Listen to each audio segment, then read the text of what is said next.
Karesz,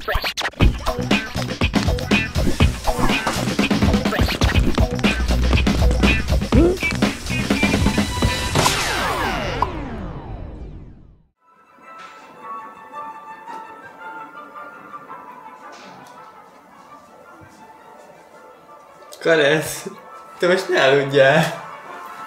Teljesen jó zenénk van, Madi, azt hiszem. Ezzel nyitjuk meg... mélyvíz felvétel. Ezzel nyitjuk meg az aktuális havi mélyvíz bemutatónkat, egy kis Beethoven szól a te kis dobozodból, ha minden igaz. Igen, igazából ezzel próbáltam szemléltetni, hogy mennyire jól szól ez a parányi mini PC, amin ugye Windows XP van telepítve, és kétféle szám közül tudtunk választani. Hát így esett a választás Beethovenre, a remek 9. szimfóniára.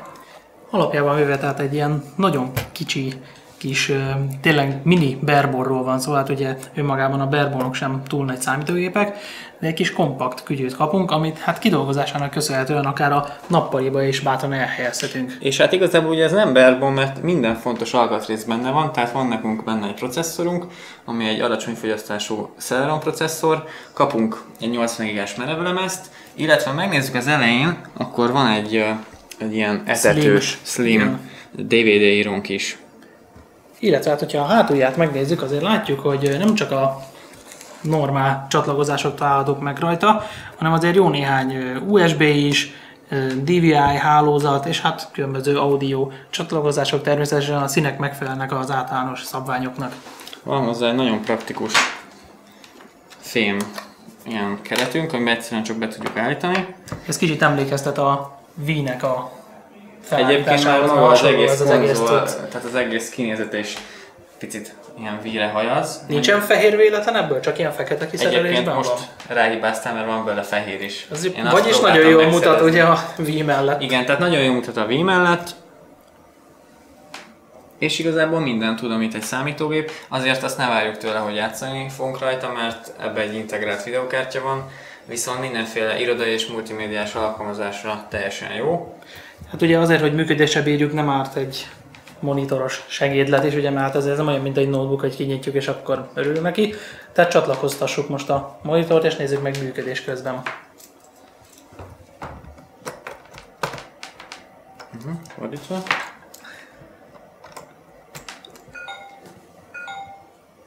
Elméletileg ugye, mivel nem is kapcsoltuk ki, ezért fel is élet, csak még egy egeret is rádugunk, akkor láthatjuk azért ezt tényleg működés közben. Hát most nagyon nagy csodát természetesen nem kell tőle várni. A lényeg az, hogy menni fog, és itt, hogyha visszatérünk a rendszerhez, tehát elindíthatjuk újfent a mi kis Beethoven dalamunkat, ami már fut is. Innen szépen szól a hangszóróból a muzsika, és hát tényleg olyan kellemes kis társunk lehet. Mit tudunk meg erről? Tudunk meg erről bármit, vagy igazából jó, a legfontosabbat elmondtuk. Egy nagyon egyszerű gép, ami kiváltja a nagy bőhöm otthoni zörgő gépet. Tehát nem játékgép, nem játékgép, egy irodai gépet, és az ára ehhez mérten ugye azért hát viszonylag magas, de azért mégsem. Tehát egy olcsóbb notebook áráért megkapjuk ezt.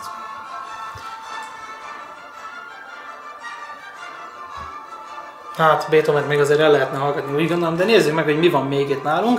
Kicsit halkarról veszem a mestert. Azért jó ez a beépített hangszóró, de ilyen akkor, hogyha mi egy picit azért zúzni is szeretnénk Beethoven, tehát nem csak így immelámmal. Egy kis elegáns ez a Genius termék, és igazából oké, nem egy ilyen, hogy mondjam, gigantikus méret, összességében ugye hát 30 watt teljesítményt tud, ugye 15-15 szatellitenként, de szerintem egészen jó hangja lesz, hogyha üzembe helyezzük.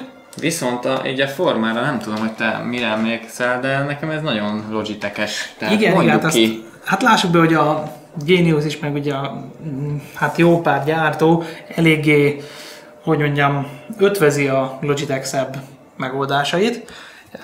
Hát gyakorlatilag ugyanez a rendszer felismerhető, ugye hát az, hogy fekete ház, ez oké. Itt az elején viszont ilyen érintő gombos kezelőfelület van, tehát ha megnyomunk egyetlen gombot itt bal lent, vagy hát a képernyő jobb lent, már be is kapcsolt a készülék, és itt ugye 3 dolgot állíthatunk, a hangerőt, a mély nyomót, már ami van benne, és ugye a hangszín. És ennek a simogatásával lehet elvileg rábírni. Segítek, Madi, nem megy neked ez a simogatás. Tehát ez a simogatás, ez... Tehát így elhúzod, vagy visszafelé, és akkor lehalkítod, és ugye így át lehet menni a mély nyomóra, abban le lehet venni külön, tehát szépen mindegyiket lehet állítani. És fontos, még itt az oldalán találunk egy fejhallgató bemenetet, illetve egy vonalbemenetet is, tehát ez egy nagyon hasznos plusz extra.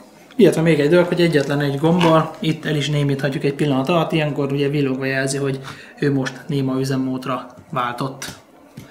Próbáljunk meg valami zenét kiszedni belőle.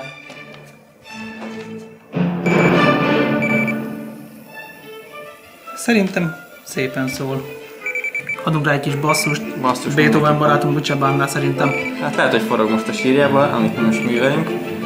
Szerintem teljesen jó. És azért azt tegyük hozzá, hogy most le van ugye halkítva a Windowsban itt a kis hangerő, tehát azért hát ezt csúnyán meg tudnánk küldeni, csak ugye a mögöttünk ülő irodában nem annyira, és így is nagyon szépen szól. És azért azt tegyük hozzá, nem tudnám túlkívánni. Nem fog menni. 2.0-ás, úgyhogy nincs is mély nyomónk. Most már nem üvöltök. Igen, tehát ez egy sima 2.0-ás megoldás, mély nyomó nincs a lábomra, oké, nem is dübörög annyira, mint mondjuk egy nem tudom ilyen de nem is az a lényeg. 50 kilós mélyláda, de szerintem ez azért játékokhoz, zenéhez. Panellakásra például tökéletes, mert ott legalább nem kezd el hát szó szerint anyázni ugye a kedves szomszéd, hogy adjuk már abba. Van és még csendháborítás egyébként? Hát ez viták, különböző viták vannak, az alattam lakó úgy gondolja, hogy van. Tehát ő jelezni szokta, hogy nálam mondjuk van mély nyomó, nem kedveli annyira. Talán ez nálam is praktikusabb lenne, de azért szeretem, ha dübörögnek a dolgok. Nézzünk tovább. Tehát mi legyen? Legyen mondjuk egy egér. Legyen egy egér, mert mindig ezt a szerencsétlen Sidewindert használjuk. És van nálunk egy sokkal kisebb és praktikusabb egér, ez a Trust-tól érkezett. És ennek a különlegessége az, hogy ez egy vérbeli Bluetooth egér. Igen, hát ami annyi igazi különlegességgel jár, ugye, hogy a legtöbb ilyen kis hordozható mondjuk notebookos egérhez adnak egy ilyen hát mini vagy éppen nagyobb USB vevőegységet, ugye a Logitechnél már láthatunk ennyire nagyon minit, ennél igazából semmi nincs, tehát a feladat csupán annyi, hogy ugye beletesszük az elemeket, és ha az megvan, akkor onra állítjuk ugye a kapcsolót, itt is látszik ez a nagyon kicsi kék jelzés, amivel már itt is reklámozzák, ugye hát a Bluetooth-nak ez a kék a jelzője, és gyakorlatilag ha ezzel meg vagyunk, ugye az első felismerés ez egy kicsit lassabb, mert azért a Bluetooth egy icipicit bonyolultabb mondjuk, mint az USB, tehát mondjuk be kell állítani a rendszerbe, hogy tényleg meglegyen a kapcsolat, de utána azonnal működésbe lép. Van nekünk rajta itt egy DPI állító gombunk, amivel ugye testre szabhatjuk az optikai érzékenységét.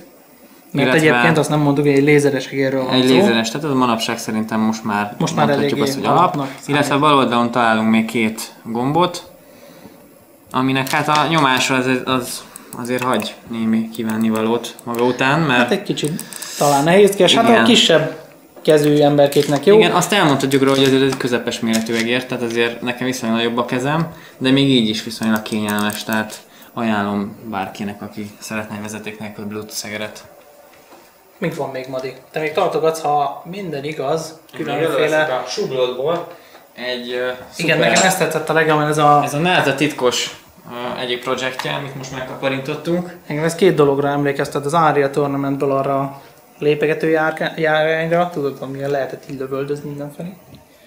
Meg van, nem tudom mi a második, de lényegtelen. Tehát egy elég ilyen kis ilyen, hát furcsa kis szerzet. Igazából ő egy webkamera, szintén a Genius házatájáról érkezett.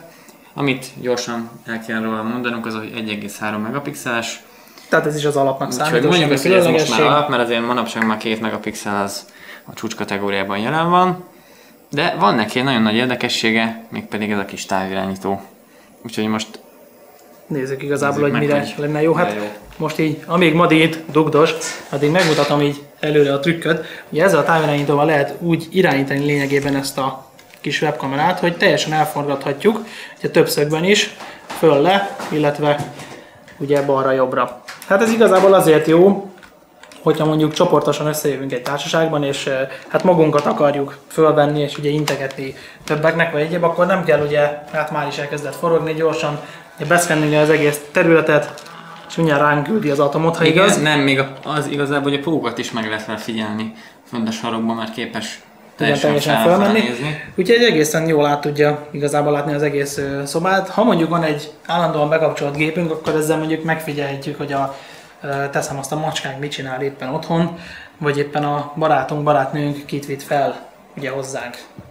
Na, igazából a telepítés pofon egyszerű, kapunk hozzá egy CD-t, felküldjük rá a drivert, és kapunk... És már ott is a Madi.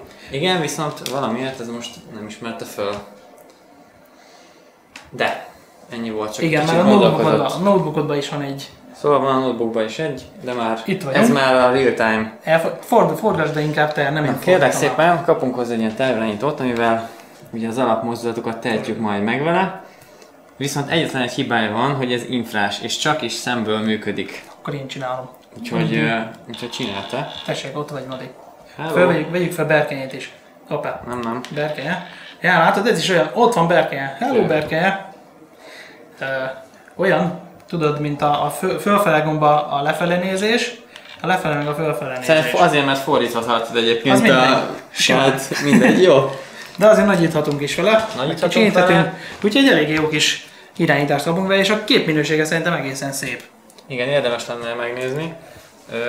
Amit még tud, az a automata, hát úgy mondjuk keresés.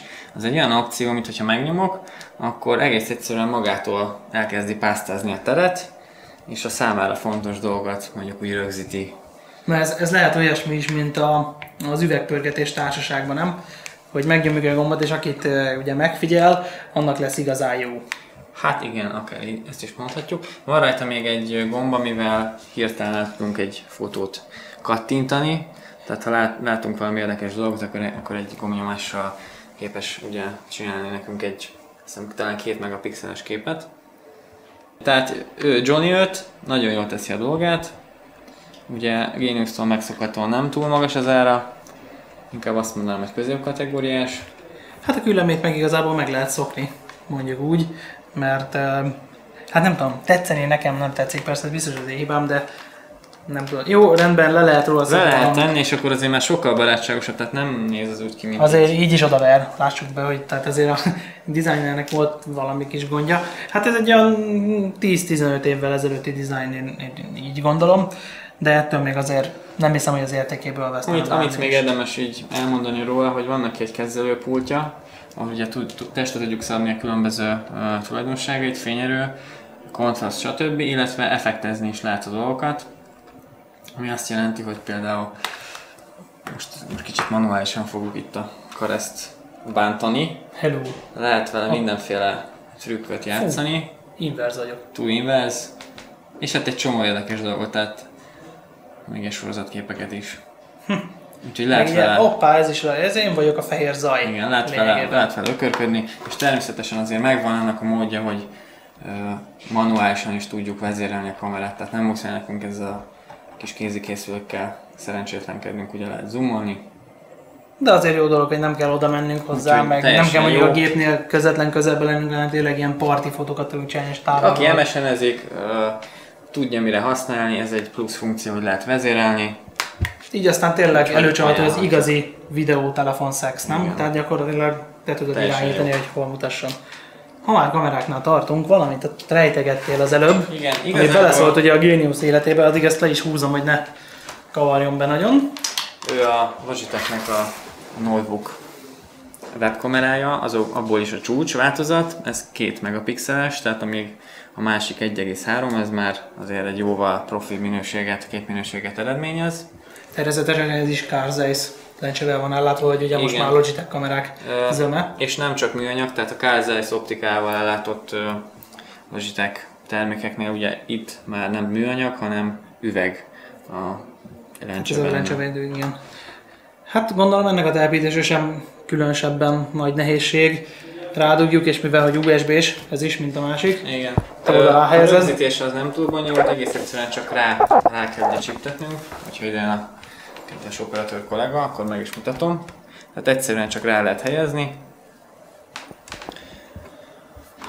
Én ugye rádugtam a kábelt, és ezzel már ugye gyakorlatilag konnektál is szép lassan, és hát meg is vagyunk egy pillanat alatt. Hát annyi ugye hátránya, hogy ugye itt gyakorlatilag a kamerának az elhelyezkedése határozza azt meg, hogy hát milyen szögben nézzük ugye ezt a képet. Most Madi eljátszik kicsit a beállításokat, de újra itt vagyunk. hogy ez is tökéletesen működik. Igen, itt most ugye be tudjuk állítani magát a felbontást, ez a Ami HD. gyári... Nem, a HD a legjobb. Hát tegyük HD-ra. Ugye ezzel azonnal megnövekszik ugye a képméret. Mindenféle technológiai okosság bejön, de Igen, ez a Right Light Technology, amivel ugye a színeket, illetve a fényeket lehet beállítja. vele. És már itt is van a HD képméretünk, ami ugye hát annyiban extra, illetve azt kell azért figyelembe venni, hogy az oké, hogy ez a kamera tud ilyen felbontásban is rögzíteni vagy sugározni. Hogyha ilyen webkamerát akarunk venni, azért nem árt azt is megnéznünk, hogy milyen internet kapcsolatunk van otthon, mert az nagyon szépen hangzik, hogy van mondjuk 8 vagy 10 megabitünk letöltésre, de azért ahhoz, hogy ilyen képet küldeni is tudjunk, ahhoz azért a feltöltés sebességének is kell valami emberi értéket elérni, ami a néhány 100k vagy kilobit az már úgy akár jó is lehet, de azért nem biztos, hogy mindig csodákra ez képes. És azért azt még mondjuk el, hogy azért ez még messze van a Full HD-től, tehát itt persze, a HD szót az... azt még csak idézőjelben használhatjuk, úgyis az 960x720 pixeles, tehát még nem is Full HD. Hát de azért az tény, hogy a nagy átlaghoz képest ez tényleg HD. Azért ezzel már borotválkozni is lehet. Tehát igen. Egyébként. Hát a 640 480-at szokták általában támogatni az ilyesfajta kamerák. Itt van nekünk még egy hangszórónk. Mikrofonunk. Tehát így csevegés is abszolút megoldott. Tehát Skype-ozunk kevesen, ez teljesen jó. Igen, és itt már, ha már maradunk a HD-n, akkor a HD telefonos videószex megoldása is. Grácikkal ezt mindenképpen a szexót, azt többször elkartosítani ebbe a... Audiovizuáljuk már akkor már, ha lehet, érted? Nem baj, maximum felteszünk ide egy karikát. Úgyhogy ami negatívum, azt szerintem el se kell mondanunk, mert már tudják a nézők. Az ára lenne? Az ára. Hát, ismét a minőség, igen. A mennyiség rovására, ugye? Hát, de egy nagyon jó termék, úgyhogy aki a legjobbat szeretné mondjuk notebookra, az mindenképpen ezt fogja választani.